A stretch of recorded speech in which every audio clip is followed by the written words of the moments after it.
Dobar dan, ja sam Luka Pavlović, imam 23 godine. Trenutno se nalazim na 1100. mjesto na ATP-u. Cilj je da uđem u prvih 500 do kraja ove godine. Spremam se za Futurese, u Srbiji uskoro. Spremam se za Heraklion za sledeće nedelje.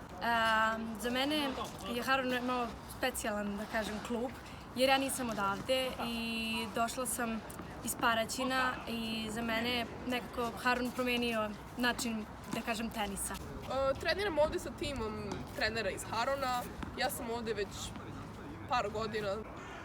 Dobar dan, ja sam Matija Šefer, imam 30 godina i trener sam u teniskom klubu Haron. Ovim putem želeo bih da pozovem sve klince i klinceze da upišu školicu tenisa u našem klubu, gde ćemo biti ja sa moje strane i ostali treneri teniskog kluba Haron na raspolaganju školici tenisa, koja će krenuti od sredine marta.